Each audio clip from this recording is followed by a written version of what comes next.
What's happening, everybody? It is a special Wednesday night show here with Thrifty Business with Jay and Nay. I'm your one host, Vegas Jay. I'm Philly Nay. Hi, everybody. All right, so a couple things going on here. Yes, my beard is purple. And see my new shirt, Nay? Aw, I love it. Oh, my goodness. I hate to put you on the spot, but this is a T Fury shirt. So T Fury almost always meshes two things together. So, of course, the one thing is fight cancer, but this is actually something from a movie.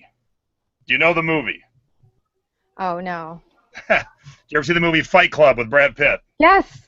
Okay, so this is the soap. So they took that and they put Fight Cancer on it. The soap that was made from the liposuction clinic. Yep.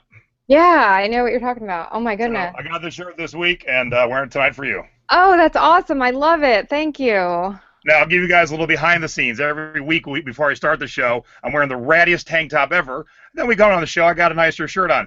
She was bugging me the last second. You got to change your shirt. Like, look, I got one wife. I don't need another one, okay? I had a big rip in the sleeve, and I'm like, are you really wearing that on the show?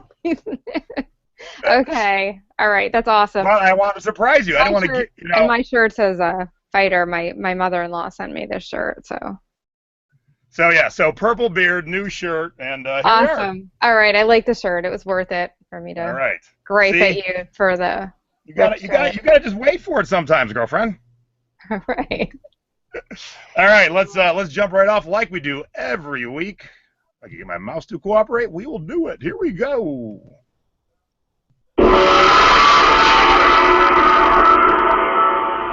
It's Jay's Tiki Talk, and because it is Halloween week, I decided to both do my rum and my mug based on it's Halloween. As you can see, I have a nice little pug-painted pumpkin back here. So, here's my mug. It is the zombie mug from Trader Sam's at Disneyland, and hey, I'm going to be at Trader Sam's at Disneyland tomorrow night, so I figured I would drink out of this mug. And then there is not a more apropos rum for Halloween than this one. This is pumpkin face rum. And it's pretty yummy. And it is made, where's pumpkin face rum made? Dominican Republic rum. And they have three variations, and this is the dark one. So pumpkin face rum for Halloween and a zombie mug. Yummy. Do you have your sippy cup tonight, my dear? I do. I already spilled some of it, though. How? I don't know. It's like, yeah, I have my kids bring me down a paper towel. I guess. All right, so. It's just coffee in there. Oh, my gosh. All right, from Tiki Time to...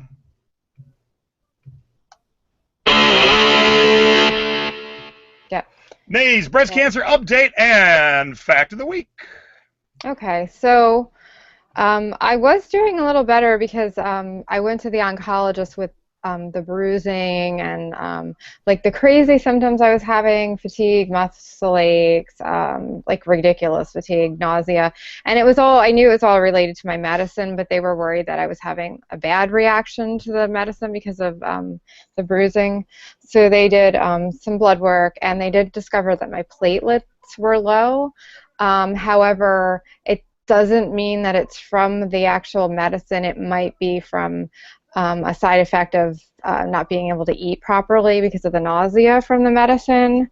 So I do have to have one more blood test, which is a platelet function test, which would tell me if it was any kind of cancer in the blood or anything. But I know I need to get it done. I've just kind of been procrastinating on that, but I will get it done this week probably. And my oncologist did allow me to go back on the medicine. I was off it for 2 weeks, feeling better. So I'm back on it, and I'm starting to feel lousy again. But mostly it's just the fatigue in the afternoon that hits me really bad, and some nausea. It's not as bad yet as it was before, but I'm sure it'll progress. But my only other alternative is to have a complete hysterectomy and go on another treatment called Arimidex, because I have to be treated hormonally and not through chemo because of my type of hormonal cancer. So it's kind of complicated, but I'm working through it, and I'm still hoping to have my first big surgery on December 2nd. So far, that's still holding that date. So, and I just wanted to mention as kind of my fact or my comment that Pink October or Breast Cancer Awareness Month is wrapping up. And you know, it's a nice month. There's a lot of pink ribbons, a lot of fanfare, and a lot of some things that I don't agree with. You know, like save the boobies, and because we want to save women, not breasts. That's the whole point. But other than that, I think it's great. No, I think it's great that we have a month dedicated to it. But we can't forget that women like myself and my pink sisters have breast cancer not just in October, but every day, every month for the rest of our lives. So although I appreciate the month, it's important to support the fight all year round, every month. And so I will continue with my updates every month, and I'll continue doing the work that I am doing to try to fight the cause. So thank you, everybody, for your support. Good job. And somebody was asking why purple. Well, a couple of reasons. Purple is my favorite color. When I got married, this was the color of my tux right here, pretty much. And it was going to be part of my Halloween costume, but week's been so busy, and my assistant has been sick all week. I'm so far behind on things I need to do, and I leave for LA tomorrow at 8 a.m. that it might just be purple beard man. That's might be my whole costume. So what can I do, you know? And real quick, I have some new friends out of the Chicago meetup. I have something I want to show them. I lost it right before last week's episode. I still can't find it. So I'm just going to say, what's up to my peeps? It's not a gang sign. If you know what this is, you know what this is, and you're a dirty, dirty bird. All righty. Let's get to it. And Nadine, if you don't know what that is, I'll explain it later. Yeah, it went right over my head, so. Time for our scores of the week. All right, I had a crazy little week here. I've had some good scores, and some of them were from our haul videos too. So let's dive right into my scores. And this one I shared, I think, a while back. I was telling you as one of my tips to always check the Halloween section for things that really aren't costumes, but the thrift store has deemed could be part of a costume. So, of course, a rain slicker could be a great flasher coat. But I just picked it up. It was $2.50, and today I sold it, or yesterday I sold it for $3.50. And no, $35, not $3.50. Yeah, that's a score. Yeah, and as you can see, it's quite long, and with some good folding. I got this in a padded flat rate envelope. Wow, that is a raincoat, yeah. So that is score number one, and then this is this tie sold for $15. And Nay, you're probably asking yourself, why is that a score? Right? Yes. Okay, the Cleveland Browns, those of you from Cleveland will know this. Every Cleveland team, even the Cavs, suck. We have lived decades of heartbreak. The Browns right now are so bad that I'm sure some of the top high school teams could beat them. But yet, in the middle of all that, I sold this tie for $15 to some Browns fan. Okay, how much did you pay for it? I think I paid like $2.99. But the day he bought it, we had just lost like 100-6. It was just ridiculous. So he was just a diehard fan then. Yes. He didn't care about. Yeah. Okay. So you know what? No matter how bad a team is, there are some fans somewhere. So good point. That's me telling you that, you know, don't just say, oh, the Browns suck, I can't sell something. You can. But now a true score were these boots I bought. Now, when I bought these boots for $200, nobody had any of them on eBay. This is Alexander Wang, very sexy. Got this cool cutout heel right here. And nobody had any on eBay. And they sold new for $1,200, and they were sold out. And I was hoping to get $1,000. And then a couple months went by, and somebody said, hey, did you sell your boots yet? And I go, no. So I went to look on eBay, and all of a sudden people have tons of them up there, and they're all racing to the bottom. Now, if you've never heard that term, racing to the bottom, don't engage in it. They were all going for the lowest price possible when we all probably could have sold them in the $800 to $1,000 range. So I had to meet them because I didn't want my $200 to sit around too long, and it's also these were only a woman's size 6, so not a real big size shoe. Is harder to sell. That's what I have. A 36 or a 6. That's a tough size to sell. So you know, I took an offer of $400 or $375. So when all the smoke cleared, almost to the penny, I made $100 profit. And that's still good. That's Oh so yeah. cool. Yeah. Oh yeah. So I mean, I'm happy that I made $100, but I'm sad that the rest of my competition, which didn't have to be my competition because none of us had the same size, I'm sad they all raced to the bottom. I One think if list, you, yeah, I think if they were like a size 40, which is like my big feet, they would have sold quickly. yeah. But So yeah. that's my scores this week. Let's get to yours. All right. Yeah, I don't have much. I didn't sell much this week. However, I did start listing a lot. Like I was listing this morning, and I've started to get offers, lowball offers, but offers. So I'm starting to see some action now, at least. So this is a score because I paid $1 for the shirt in the first place, which was and it was new with tags. Um, and I've had it sitting around for oh, maybe like 3 or 4 months, not that long. But this woman emailed me and she kept going back and forth. Can you get it? And this was on Sunday night. How can you get this to me by Thursday? And I had the free shipping as just first class. And she said, I need to have it by Thursday. How can you guarantee it? I said, well, I can upgrade you for free shipping to a padded flat rate envelope, which should be 2 business days, but I can't guarantee it. The only way to guarantee it would be express mail. So that was like $17. And she was like, no, no, no, I can't pay that much. So she's like, do you have a return policy? And I said, yeah, 30 days. You can, send it back. If it doesn't come by Thursday, no questions asked, I'll refund your money. She was like, okay, I'm buying it. And it did get there by today. So Nice. sometimes my point is, having a return policy, engaging with these customers that ask you sometimes people think they're annoying or whatever, but if I hadn't engaged with her, responded to her and all, I would have not gotten that sale. And she was more trustworthy because I had the 30-day return policy. So that helped. And real quick, remember those boots when I get to my shipping tip. It's going to be very important. They're knee-high boots, so very tall boots. All right? So keep that in mind. Keep those boots fresh in your head because they will be revisited in a short second. Oops. Whoops. There we go. And now,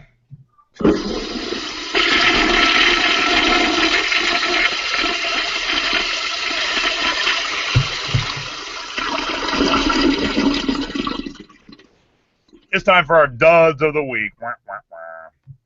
All right, so I had a couple here this week, and actually, we're going to start with Nadine this time. So here we go, Nay. You're off and running. Oh. It probably helps if I share the screen. There we go. It is an ashtray or a candy Yeah, dish. it's actually it's actually a glass decorative bowl. It's like a candy dish. It was actually about 8 inches, I think. It was a good size. Could not be FOMO'd. And it was solid glass, like thick glass. It was from the 60s. It's a vintage Disney World. And you know what? It was one of those things that I just grabbed at Goodwill. I think I paid like $2.99. I was like, oh, this has to be good. It's vintage. It's Disney. It's 60s, and it's cool. Well, I never did the research, and this proves that you should always research in the store, no matter how cool you think an item is. So when I got home, I realized that there were like 50 of them listed, and so what did I do? And some of them were going for really low, like people were selling them for like $6.99, and so I put it up for $29.99 with best offer, and I took better pictures than the ones that were up there, and someone offered me $22.50 yesterday, and I just took it like that because I knew that this thing was going to sit for a lot longer if I didn't take it. So I wrapped it up real good. It couldn't be FOMO'd. It did cost $7 to ship, so that was a bit of a loss on it. But I still made something, and I was just glad to see it go because it was not a wise purchase, even though it looked like something that would sell. Now mine, I do quite well with cowboy shirts. However, I'm guessing pastel is just not the thing anymore. So I do good with bright 80s colors cowboy shirts, but the pastels not so much. This was listed for over a year, and I was happy. Like Nadine just said, I was happy to see it go. I sold it for a whopping $15. I probably made like, I don't know, $5-6. So when we say duds, a dud doesn't necessarily mean you lost money, but you're definitely expecting more. So my boots, in essence, could be a little bit of a dud, because I was expecting more, but I made $100, so I'm not complaining at all. And then my other dud is not because it sold, and this puzzle sold for $20. It's because I forgot how big it was in terms of size of the box. And while laying on the couch last night, I accepted an offer of $20 plus free shipping. I was thinking it was one of my smaller puzzles. Nope, it was my bigger puzzle. So the shipping was $9. So whoops. So make sure you realize how big your objects are when you accept an offer based on what you've set up for shipping, because that was stupid of me. I should have said maybe a little bit more. I've done the same thing. So guess what? My wife found the prop. Now I told her it's lost. Oh, Somehow oh. she found the prop. So Yay, here's my prop. So feel free to Google the shocker later, but my Chicago friends showed me a cake that blew my mind. And funny enough, this CD was sitting on my desk when I got back from Chicago. So for my Chicago peeps and anybody else who knows the Shocker, a band decided to adopt the name the Shocker for their band. Up your ashtray. So once you Google the Shocker, you will fully understand what that means.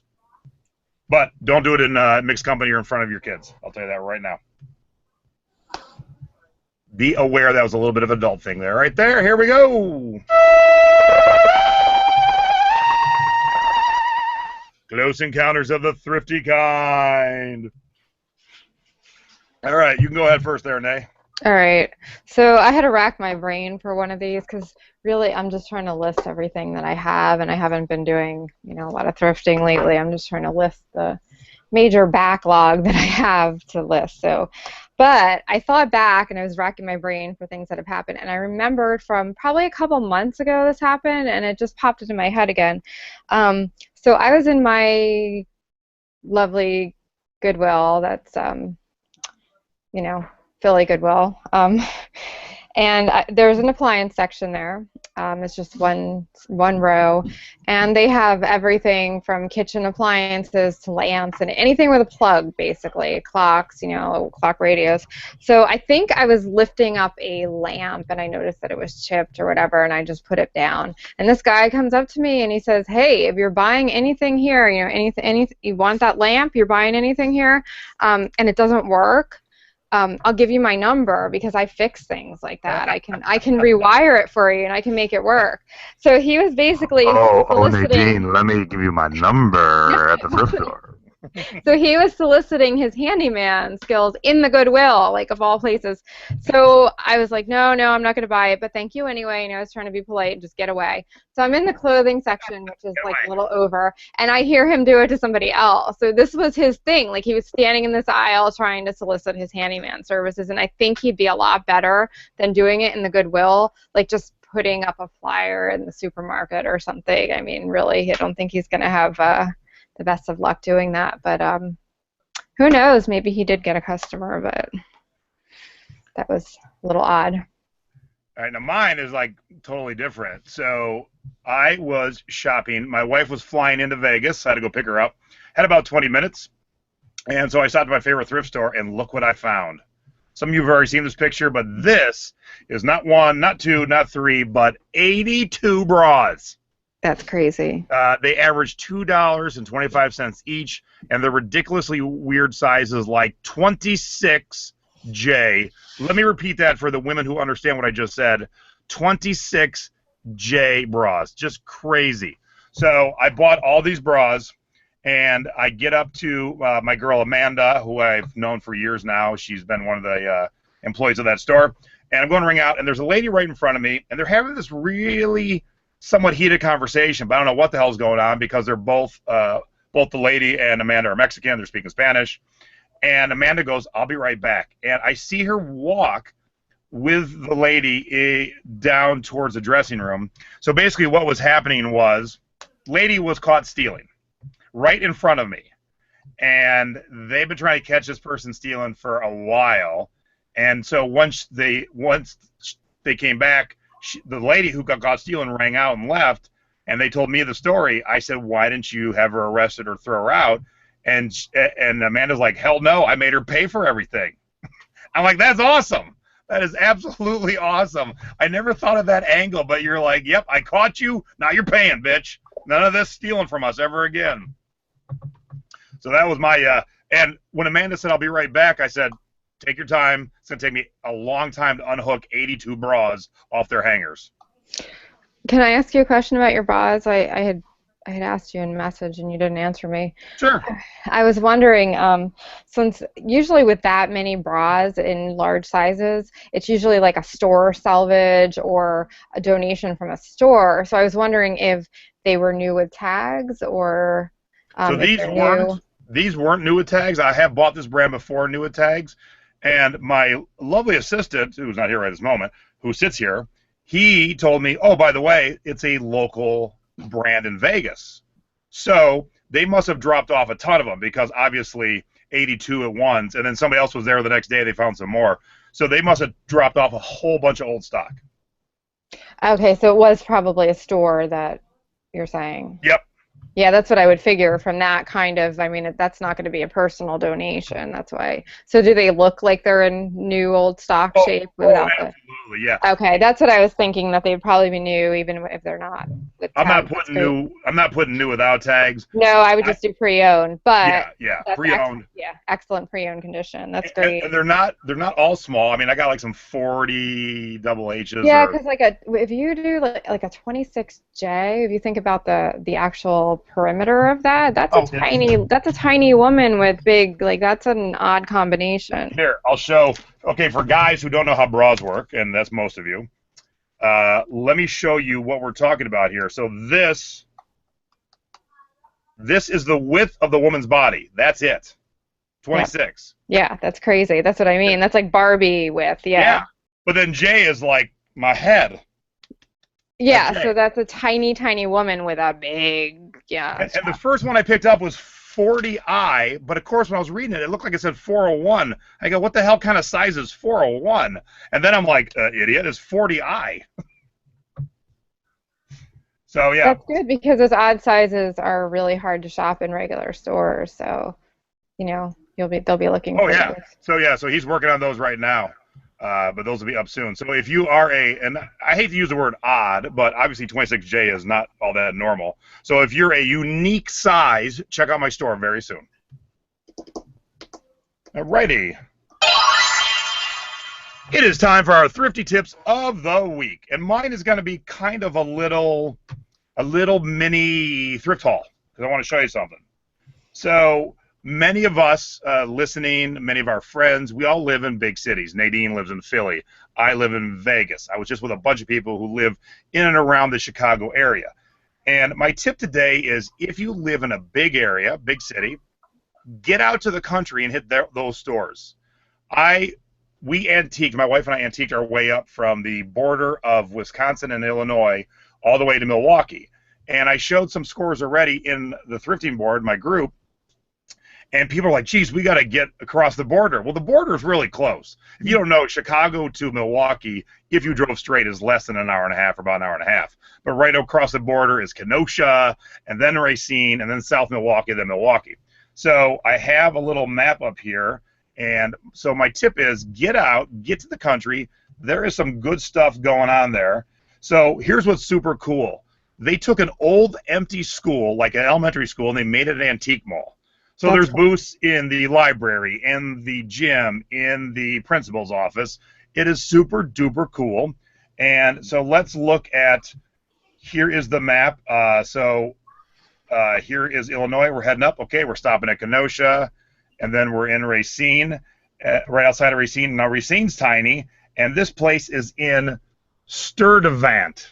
I'm sure I'm saying that wrong, but ain't nobody ever heard of Sturdivant. But let me tell you, I found some sweet, sweet scores, all that are things that I could flip. Now, what you're going to see is you're going to realize I'm keeping most. But just to show you, if you get outside the big city, there's some sweet stuff. So first thing we found at that was this awesome Fog Cutter Trader Vic's vintage mug for $15. And so old school, says made for Trader Vic's USA. And this is probably late 60s. I paid $15 for it. If I wanted to sell it, I would sell it for probably $45, $50. Then I found this mug that's a little bit cracked. And this is a fairly common mug, but this version has something different than most. This has jumping dolphins in the back. Oh, that's cool. I paid $11 as is. I didn't have this version, so to me, that's cheap to add to my collection. $11. This is a probably early '70s carved tiki. This was all the norm back in the day. Now, the ones they have today that look like this are really horrible. The carving was the best in the 60s. It got just a little bit waned in the 70s, and then it went downhill from there. Still has the original sticker on the back, made out of monkey pod wood. And this, I think I paid like $12 for this. I could probably sell this for $75. Now, of course, being my house, ain't going nowhere. And then I showed a bunch of people what I bought, and my one Tiki friend who knows as much as I do, if not more, was intrigued by this the most. This is a bitchin' ashtray. It's got three little feet on it. I paid $16 for this. This is awesome. I could probably sell this for maybe $100 if I wanted to sell it. And then the last couple things. So not only did I find Tiki stuff, now here's the stuff I'm going to flip. Check out this vintage Pinocchio towel. Oops, I'm upside down. Oh my goodness, that's awesome. I guess it's both ways. So, yeah. So I got this towel for $8. So you're going into the linen section more, huh? Yep, and so I'm flipping that. And then you could definitely tell by the collar and the colors, these are 80s Hawaiian shirts. Now, this is going to blow your mind. So this is a vintage Ocean Pacific. As you can tell, it's got blue, it's got white, it's got pink. This was $2. Here is a vintage, same kind of coloring, Hilo Hattie, same era, 80s, $2. And then the one thing my wife's keeping, this bitchin' Mad Men era coat, and it's only got 2 buttons up top, or 3 buttons. It is cool as hell. That is. And this one was a little more expensive. It was like maybe $25. Totally could flip this for a lot of money, but my wife absolutely loves it. It's her size. So that's my thrifty tip. It's kind of was a mini haul, but get outside your big cities, hit the country. There is good stuff to be had. Yeah, and we left stuff behind because we were flying. Yeah, when I used to work outside of the city, there were some really awesome little like church-run thrift stores that I used to hit. Now, when I'm in the city, I have some fantastic stores, you know, like Philly 8 Thrift, but you know, sometimes you pay a little more, and yeah, so I think, you know, that's a good tip. My thrifting tip is to not only when you inspect clothing, not only inspect the outside of it. It might sound like common sense, but also turn it inside out. Especially when you have like a lined jacket or something, you have to look for rips in the lining, stains under the arms. Some of those do not come out if they've been there for years, no matter how much dry cleaning you do to it. Ripped pockets, seams, stuff like that. So don't just look at, you know, for flaws and stains and holes on the outside, but actually turn the whole garment inside out and examine it that way too before you purchase it. Yeah, because I've been guilty of getting home and going, oh, I missed that tear. Shit. Yep. And sometimes they're worth it to fix if it's something that's really like I had posted on Thrifty Business this awesome Pendleton jacket that I just loved, and the inside lining was just a mess. It was just completely ripped out. So I thought, well, I can take it to my cleaners, and I know probably for, you know, $15 to $20 she can replace the lining because she's really good and she's cheap. And but then I saw the moth holes all in the sleeves and all in the back, and I was just like, forget it, it's not worth it. So. All right, cool. And now, you have got to be shipping me. All right, as I said, remember those boots? So here's my thrifty tip of the day. Oh, I got a picture too. When you order your free priority mail supplies from the post office, a lot of them come in boxes. Don't forget, those are good boxes. Those are boxes that are kind of different sizes than most you have. So those boots, I couldn't find a good box. Guess what they went in? This is the box that I got when I got 100 bubble flat rate mailers. That's where the boots went. So keep those boxes. I know it sounds stupid to say that, but I think I used to throw those boxes away. Then one day I'm like, hey, those are good-sized boxes. Here's another one that I love. There's a box called the shoe box. See it? And you don't have to use it just for shoes. I use it for tiki mugs all day. It's a nice, tall priority box with thin cardboard. So if you don't have anything too fragile, it saves on weight. But the box that it comes in, it's a pretty cool one. I tend to fit a lot of like taller stuff in this one. that I don't have a box for. So don't forget, the boxes that your boxes come in are good boxes to use. It's a lot of boxes. Okay, so my shipping tip is don't wrap or pack any items that could become damaged from the ink of newsprint. Use newsprint, well, I would say don't use newsprint at all.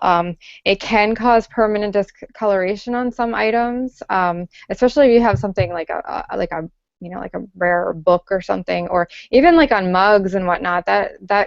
And it's hard to get off of, and then it also gets the person annoyed because their hands are all black from everything. But the other thing about newspaper is it adds weight and it adds cost to your shipping. It's heavier because of the ink, because of the bulk of the paper.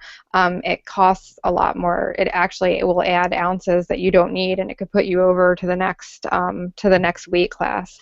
So and it also does not absorb shock with breakable items. So I would never recommend using it. If you're going to use packing paper for items that are not so breakable, I would always recommend packing peanuts for breakable items. But if you just need some cushioning for something that's not, not so breakable but needs a little padding, then I would recommend like the brown packing paper, but I would never recommend using newspaper.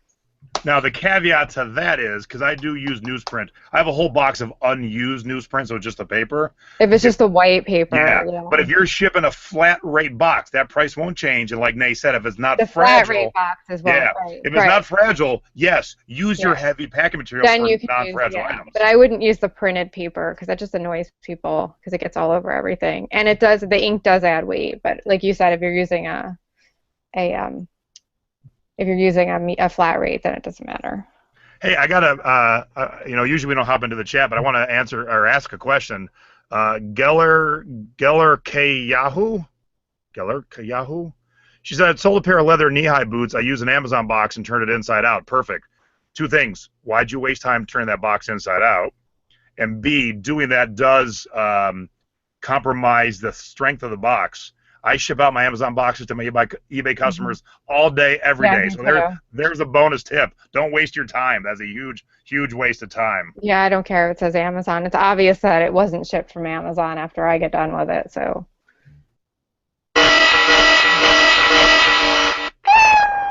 Who do we have? Oh, it's the Catnap Corner. You know what? We have a special one here today. Which cat's on Nay's step? Is it Milo? Could it be Phoebe? How about Half Point? We have a special cat? Well, we have an unusual one on the. Oh, it's my boy. I know. It's your buddy. My boy Half Point is cleaning his paw right there. Yeah, that's your buddy. That's Jason's buddy. He loves no cats, but I like that cat. He's very dog-like. I think that's why. Yeah, that could be. That could be. And he will, for whatever reason, he likes me. He follows me around and is like, I'm going to rub on your leg. I'm like, I'm deathly allergic. Yeah. Go away from me, please. No, he's like Jason's best friend. He loves Jason, yes. All right, let's get our last segment going so we can get our guest on here. I know we went a little longer than normal this week. I had a lot of stuff I wanted to share with you guys. Oh, we have another one here. Where'd that bonus cat come from? All righty, let's get this all set up here. Burr, burr, burr. It is time for our... Oh, good gosh. We're doing so good today. Stop. My soundboard won't stop moving. So give me a clock ticking. Huh? Me? Yeah. A clock ticking? Never mind. I can pull that out. All right. Viewers' 2-minute topic of the week, submitted by Susan McMahon. What do you do with old stock? What do you do with old stock that is not selling and you're just tired of looking at? And we have all been there more than once. All right, so let's get that in the screen. Let's get you on the screen, and away you go. Okay. So historically, what I would do with it, now that I've been diagnosed with breast cancer, everything is haphazard. So I'm just trying to concentrate on listing. So I will admit that I've had some older stock in my store that's just sitting and getting stale right now because I'm trying to list new stuff, and that's my priority. But historically, and this is the way it should go, you should try sales. You should try maybe your pictures aren't so good, and you should try retaking your pictures, changing up your keywords. Maybe it's miscategorized. Look, do some research and find out why isn't this selling. Maybe it's your price. Maybe you need to increase your price. So all of those things can change it, and like I said, including putting it on sale. Now, some items just are duds, and they're always going to be duds, and if it sits that long and you've tried things, and you know what, it's probably just worth it to just let it go, redonate it, and move on. And that's it. You came in a little early tonight. Good job, good job. All right, let me get reset here. Get me on the screen. Reset and go. Yeah, like Nadine, I do also have sales, but also I sell some products that are easy to move other places. So this week I'm heading to LA to talk tomorrow night, and I'll talk about that in a second. But I've had some CDs sitting in Amazon since 2012. I'm a very patient man when it comes to that. But I realized it's 2015, just to be about 2016. So I have pulled all the ones from 2012. I checked eBay. Some of them are going to be able to sell on eBay, so I've moved the few of them over there. And the rest are going with me to Hollywood, and I'm going to trade them in at the biggest record store in the world, the Amoeba Record. So that's one of my ways of getting rid of product that has sat around for far too long. I also run sales in my store, and every year we have a garage sale, and then I will take the stuff that I'm just tired of, and I'll put it in the garage sale. But, some of the tired stuff just didn't sell, but it's still good stuff. So it's easy to market your garage sale with good stuff when you have good stuff. I love the idea of the garage sale. Unfortunately, where I live in Center City, we can't have garage sales here, so that's kind of a bummer, but that's awesome if you can clear out things that way. Yep, and where I live, you could have them all year because we don't have crummy weather. No garage sales here in Philly. All right, we're a little over, so let's get to it.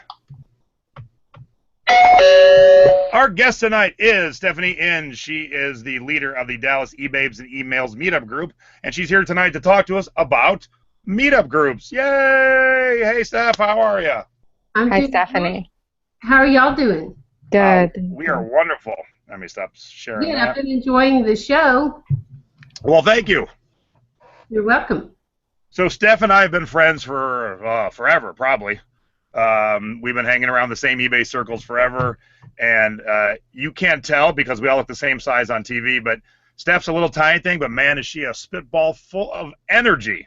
This lady just never quits and always has that great smile on her face, so it's always fun to hang with Stephanie. Stephanie put together a great event at the eBay 20th anniversary. We had a 20s party, and there was costume contests and cocktails, and it was a lot of fun. So I always love hanging around Steph, and I thought, we have not talked about meetup groups yet, so let's bring Steph on, and we'll have her talk about some meetup groups. But before we even get to that, here's my co-host, Nadine. Now, Nadine is going to tell you about her experience with meetup groups. Go ahead, Nadine. Okay. I have no experience with meetup groups. No, I have never been to a meetup group. The biggest reason is that we do not have one here in Philadelphia at all. There's none in Center City, Philadelphia. I think there's one out in the suburbs, but it's too far for me. I need one in Center City. So my question is, can you tell me about what it's like to go to a meetup group? What benefit you would get from it? Why I would want to go to one? Okay, I want to clarify one thing. Are you talking about an eBay meetup? Yes. Okay. Alrighty. Yes. So before you answer that stuff, two quick things. Okay. My boy Half Point's going to town on himself now, and that's cool. And yes. and Half Point threw me off. All right, go ahead, Steph. I'll remember my other question in a second. Okay. Anyway, if anyone is looking to see if there is a meetup in their city or somewhere near their city, they can go to meetup.com. I'm sorry, eBay/meetup.com, and it will pull up a list of all the meetups. and it's usually prioritized by the largest group to the smallest group, but you can refilter the search by newest to oldest. But by default, if you just go to the Meetup homepage and put in, it already has your zip code because you have to be registered on the site. So if you just type in the word eBay or e-commerce, it will pull up any groups that pertain to those topics within 25 miles of your home. You can expand that radius to 50, 75, 200, or any distance. So that's how you would look for, an eBay meetup or an e-commerce meetup, because a lot of the meetup groups these days have diversified and they encompass many platforms, not just eBay. So to attract a larger audience and just have that mass appeal, because so many of us have started selling on multi-platforms. And anyway, so that's how you would find one.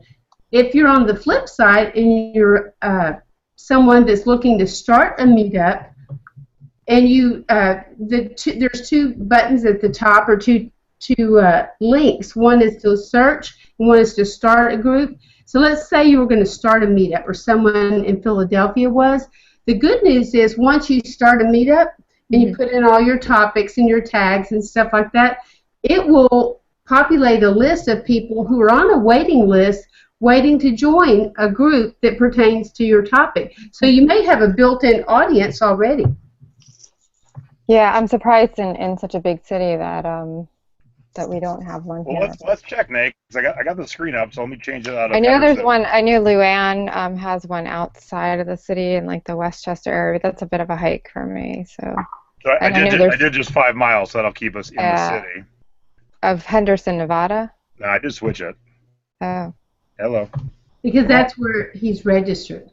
Yep, but I'm trying to switch. There we go. Okay. All right, so yeah, see, there are no eBay within 5. Let's switch it out to 10 now. Nope. 25. So yeah, so as Nadine said, there is nothing in the city. So boy, if you're in eBay, if you're in Philly, and you want to start a meetup, you've got a city of sellers, Nadine being one of them, that would like some interaction. And Nate asked you, Steph, why you should go to one. But I'm going to throw a little bit in there, then I'll let you answer. If you have your own meetup. I was at the eBay relaunching of their bulletin board. So basically eBay's version of Facebook. And there were some people, they brought a bunch of people in to talk to the head of the bulletin boards who used the bulletin boards the most. Right. And then they brought in a few of us who do things like this well. So they brought me in because I run amazing Facebook groups. And so these people were all just kind of cranky and mean. And somebody, Chris Taylor was there. Some of you know Chris Taylor. He helps run the big Bay Area meetup group. And so we were talking about, in-person meetups and how fun they are. And a couple of these people are like, I don't like to leave my house. And I'm like, what we do is kind of a lonely job. Don't you ever want to get out and see other people? No. All right, well, then enjoy the bulletin boards. Right. That's exactly why I started my meetup group, is because I sat in my office day after day, listing, photographing, shipping, and I thought, God, I'd love to meet some people that do the same thing, talk the same language, and all I had at that time was the eBay forums and the discussion boards, because there was no such thing as social media. So that's really how I got started. There was no such thing as Meetup, and so for the first 3 years, I did it just with eVite and the eBay forums and plain old email. And then in 2005, I heard about Meetup, and so I immediately joined up. I think I was the 25th person to join their group. They're out of New York City. And that was like in January or February. And lo and behold, I think Meg Whitman was still the CEO at that time. 3 months later, eBay bought, I think it was 15% of Meetup. So what stuck in my craw over and over and over again all these years is eBay owns part of Meetup, so why aren't they promoting us, promoting them? So I think after all these years and Jason can attest to this, they have finally realized that we're like on the front lines out there promoting the eBay brand, and because it's almost like our lifestyle. It's not just a job or a way to earn a living. It's like a fraternity or a sorority, and so we all do the same thing. So for some reason, it just bonds us together. My husband doesn't understand how we can talk eBay 24/7. It drives him crazy because he doesn't even use the computer. He said, "Don't y'all ever get tired of talking about it?" But the honest answer is no. So I think what makes Meetup so successful is a common thread, but we focus on educating each other, the support and the camaraderie. And every time I've been to a conference or getting ready to attend a conference, if you ask someone, what are you looking forward to most about this conference, or what is the one thing you enjoyed the most, inevitably it's always going to be the networking and the camaraderie and the people. It's not about what they learn, it's the people they connect with. And so that's how Jason and I met, and now you and I have met thanks to the internet. And it's really a whole new world out there, but Meetup makes it possible to connect in person. So we can take the social media or the social aspect and bring it in person, and we do that once a month. And I really, really look forward to it. Hey, Steph, how big's your group? We have a little over 450 people, so maybe 455 people. But I usually clean house at the end of the year because there are some people that don't come onto the website, and so if they're not going to be active, you might as well cut them out. But now it's kind of a race to the top, and Chris, is got the largest group out there in San Jose or San Francisco, and so I've been kind of hesitant to cut people out of my group because Rich is right above me, and so it's like, Texas, we're supposed to be the biggest, so if I start cutting people out, I'm going to be way down the list. But I try to really be proactive in getting people involved, and sometimes I crack the whip, and they may think I'm, a bitch or whatever, but, if I'm out there doing this, volunteer, there's no cost to join my group, so all I ask them to do is be active, RSVP, show up every now and then. And so I do crack the whip every now and then, but it's not just me, it's all meetups. It's just too easy to click, okay, I'm going to go to this one, and they RSVP to 5 or 6 meetups a week, and then they just show up at one. And so it's kind of inconsiderate, and it's just, to me, it's just proper etiquette. But people nowadays don't necessarily practice that. At least that's been my experience. I'm not talking about everybody, but a lot of people. So one of the ways to combat that, and I'm going to jump in here for a second, because a lot of people are in the chat saying they don't have one near them. Well, if you want to make some new friends and you're a little bit of an outgoing person, start one. It's got to find a place, and sometimes you'll build where you're going to have to move spots. But so here's the one I'm speaking at tomorrow night. So in case you're in the L.A., Anaheim, Long Beach area, I want to show you where I'm going to be. There's a few spots left, but I'm going to show you what she does to kind of combat what Steph was just talking about.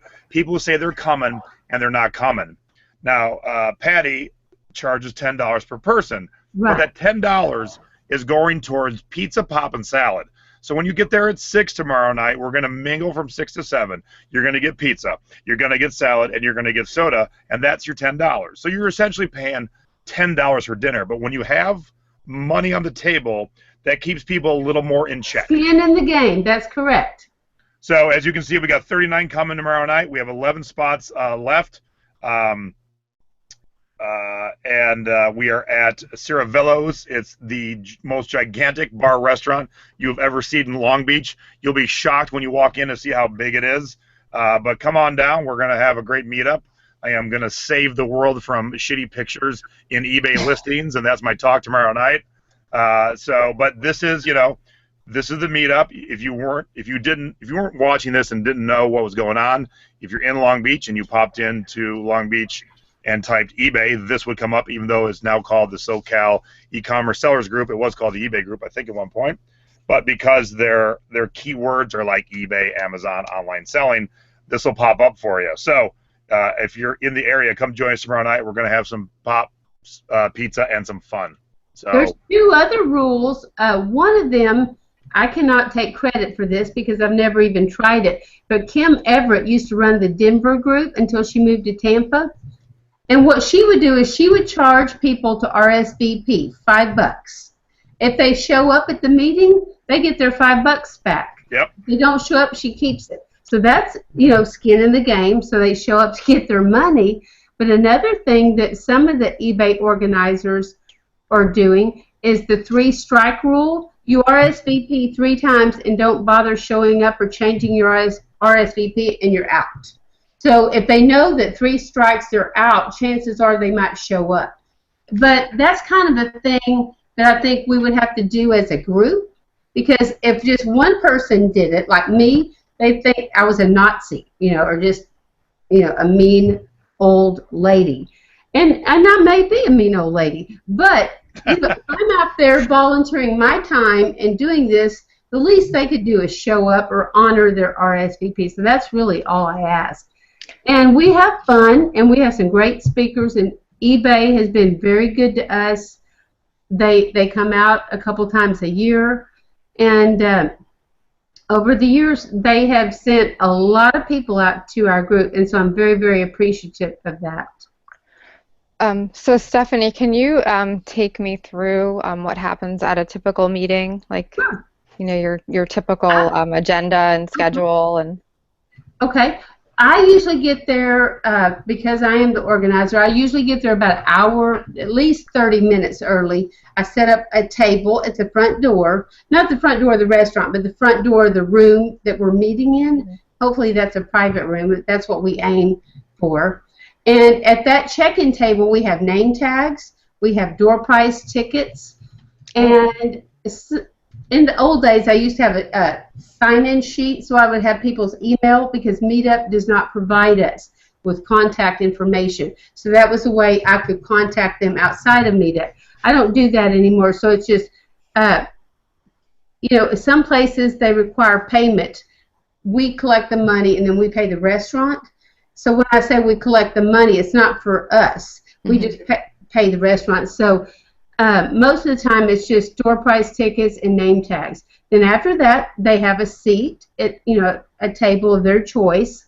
They order dinner, and usually people start filtering in about 6 p.m. and ordering dinner, and then our guest speaker or our presentation will begin at 7. That gives everybody a chance to finish their dinner, or at least have be served. And then the guest speaker has up until like 8:15 to finish, like with a Q&A and the presentation. And in the last 10 or 15 minutes, we do door prizes, which are donated sometimes by eBay, sometimes by sponsors, and many, many times by generous members. We are very, very lucky, to have so many nice people. And we hug, say goodbye, and we'll see you next month. And that's, we'll do business announcements if, like, we have something going on, between now and the next meeting, but that's pretty much it. Yeah, it sounds like fun. It sounds like, it's a nice, tight-knit group, and I love the prizes and all that. That adds some excitement, so. So wait a minute, I didn't know there was hugs. I would have been there by now.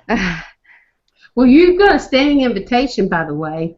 So I don't know 100% yet, Steph, but I might be in Austin in the late winter, early spring. So if I'm in Texas, South by Southwest. What'd you say?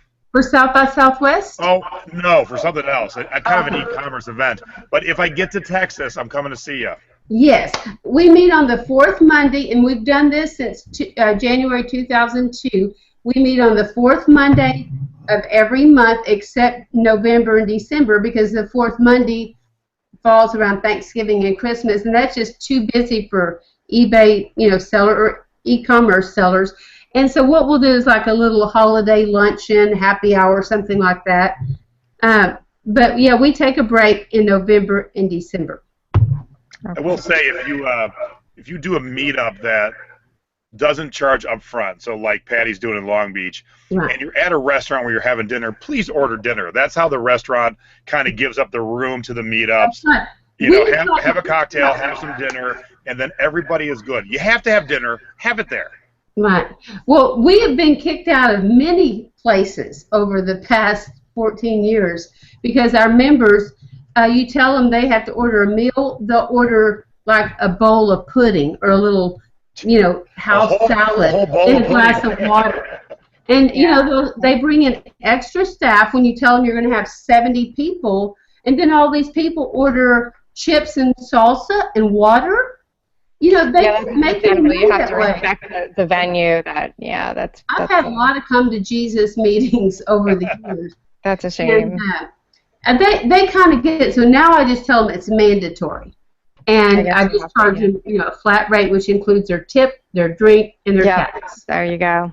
And it's a good way. And another tip to anyone who is thinking about starting a meetup in their city, to find a venue that welcomes you with open arms. It's good to have it on an off night when the restaurant needs you as bad as you need them.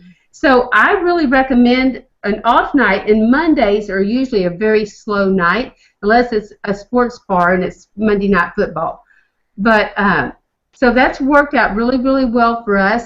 And if you ever get a coupon or a flyer in the mail that's advertising a new restaurant, that means they need business. So they would probably work with you and, be happy to have your business. So that's another sign that, you might want to contact that person. And ask your members, are they a member of country clubs or, some kind of civic groups that have banquet rooms? Swingers clubs, anything. Yeah, anything like that. But the problem with a banquet room is kind of like a covered dish, and it's not quite as fun. You can't order a glass of wine, a margarita. So having cocktails available, not that a lot of our members drink, but having it available makes it a little more fun. People look forward to getting out of the house at least once a month. Wait a minute, you got cocktails and hugs? Yeah. And I have no clue why I'm echoing. I'm so sorry, everyone. Yeah, I hear that. Started. Oh wait, it stopped. That was weird. The thing to look for when you're looking for a good meetup too, one to attend, typically and hopefully the rooms that they use at the restaurant or the bar or whatever has like the setup for a nice big screen so you can hook up your iPod or your computer to do a nice presentation. Now the place I'm going to tomorrow night, it's the craziest place you've ever seen. So you walk in, there's this giant restaurant that seats, 150 people. Mm-hmm. And then off the restaurant, there's a room all by itself. You go through the doors, and it seats like 45 or 50 people. It's got the drop-down screen, plug into it. And then you take a left, and there's a whole music venue with blues bands playing. It's the craziest venue. God. But the fact that they built like a meeting room in the middle of this pizza restaurant / blues bar, it's kind of... That is crazy. That's cool, though. But you need that screen because I'm doing my presentation tomorrow. I can't have 50 people looking at my iPad. Yeah. So as the organizer, when you call to see if they have a private meeting room, et cetera, ask them if they have free Wi-Fi and if they have AV equipment. And if not, I took up a collection, and I pretty much told them they had to donate because we had to have a screen.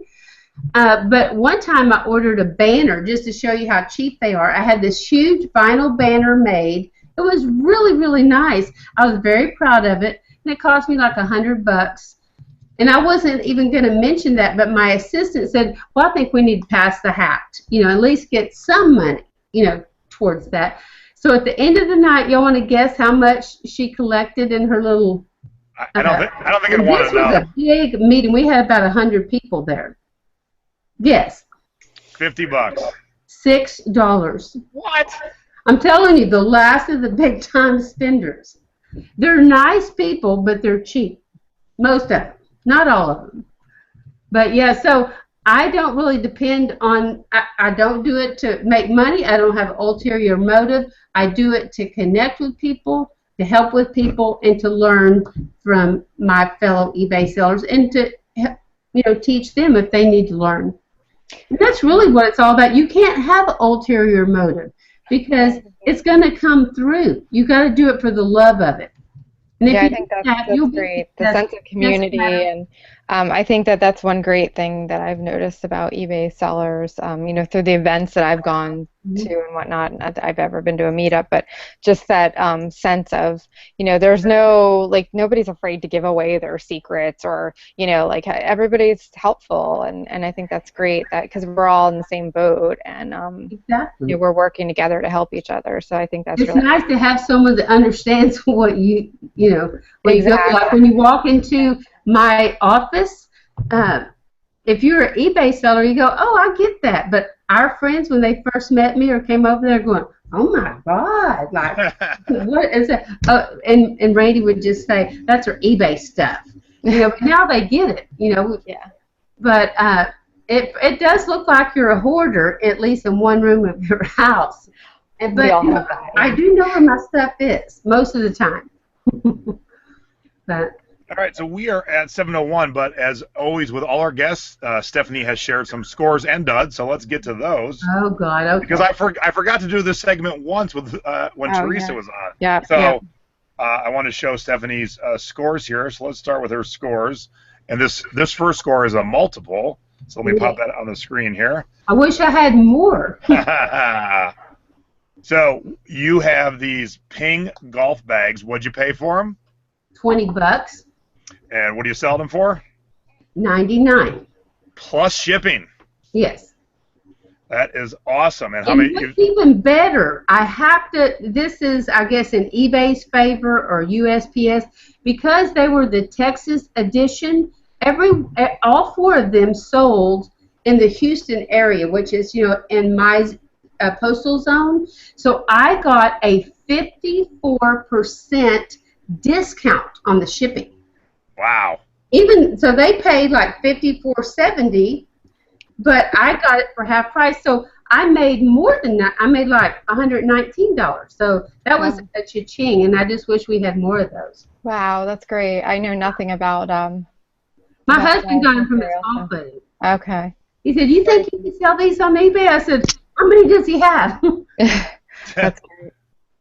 All right, so we're going to go from golf bags to Fitz and Floyd salt and pepper shakers. Yeah. Really? I have a set of Fitz and Floyd pepper shakers that I cannot sell for the life of me. They just Okay, well, I guess it depends on which one it is. This one was at Goodwill, and I think I paid $1 or $1.99 for them, and I had it $44.95, and I think they sold for like $34, which is great for a $1.99 item.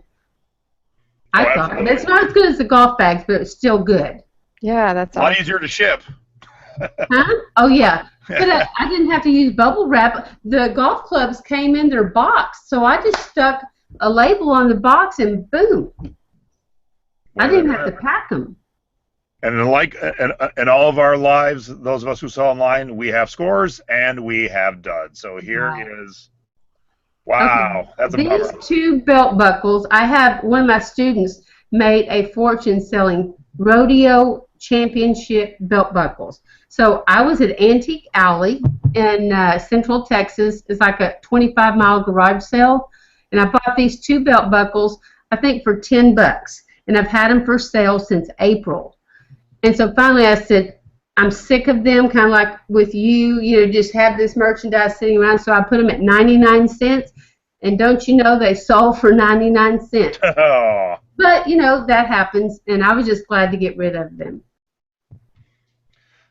Yeah, we've all been there too. And then your last dud. This is the curse of the purse. Oh, I like that. The curse of the purse. This purse will not go away. It sold twice, and both people said they accidentally bought it, if you can imagine that. And so now I have it for sale again, and I think I have it like for $17.95.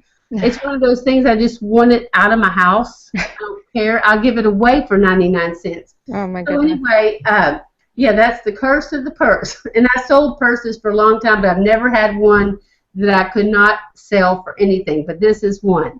All right, let's sell this stuff. All right, so if this Oh, it's attracts, cute too. It's new. if Yeah. anyone is excited by this purse, Steph's name is Steph in Texas. I think it's adorable. Oops, I'm gonna scroll down. There's her awesome logo. Look at that great logo.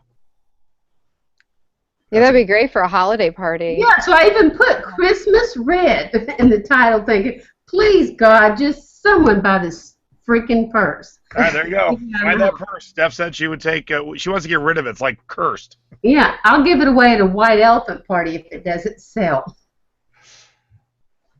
All right, cool. We are at 7:05. Steph, you are awesome. Thank you for coming on tonight. Thank you. It was an honor to be on here with y'all, and it was very nice to meet you, Nay.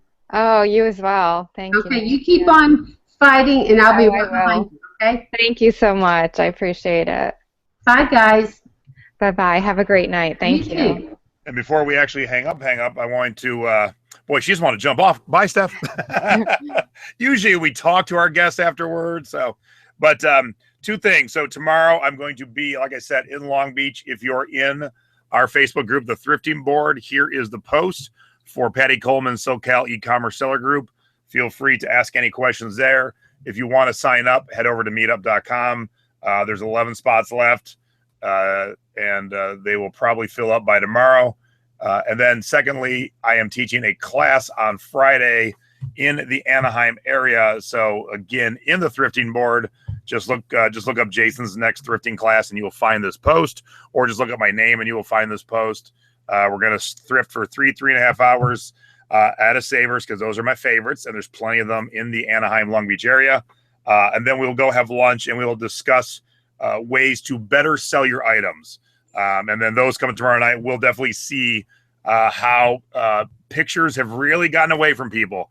People need to focus on their pictures, because in this day and age, your buyers read the title and they look at your first picture and then that's it. You could write "screw you buyer" in your description. They'll never read it, ever. So tomorrow night, we're going to learn about pictures. And then Friday, we're going to learn about how to thrift from sections you are afraid of. That's kind of always how I teach my class. I will teach every section, but in that class, there's always someone who is afraid of the bra section or the plush section or the tchotchke section. I'm going to show you all those. We only skip 2 sections, really. Women's shoes, 'cause I don't know enough, and kids' clothes. No, kids' clothes. Ah! I can do those sections. Yes, so next time me and Nay have a class, she can take over those questions. Oh, Steph, that's okay. You hung up. No biggie. We love you dearly. Thank you for coming on. Yes, and thank you. So if you want to see me tomorrow night, I'll be teaching, talking at the Long Beach meetup. If you don't want to go to a meetup and you want to drink with me, I'll be at Trader Sam's at 10 p.m. in Disneyland tomorrow, and I'll be at Tiki in Hollywood on Friday at 4 o'clock. So keep those 2 things in mind. And then my class during the day. And that's all I got to say. I'll give Nadine the last word. And well, next week's show, I don't know if we're doing it on Thursday or we'll announce that. Probably on Thursday. I will be on a small vacation with my wife, but I think we're going to do a show. I think we're going to do it live from a guest we've already had, but maybe from their workspace. So we'll go see someone else's workspace and how they kind of organize. So we've had this guest on before as a guest on their specialty, but this will be something different. You see my workspace, you see Nadine's workspace, and now we're going to show you somebody's workspace. Actually, it's a little bit bigger. So I think that's our goal, but I don't want to announce it because it's not in stone yet. Okay. All right, now you got the last words, babe. All right. Thank you, everybody, for tuning in, and have a happy Halloween this weekend, and thrift on. Whoa! Happy Halloween.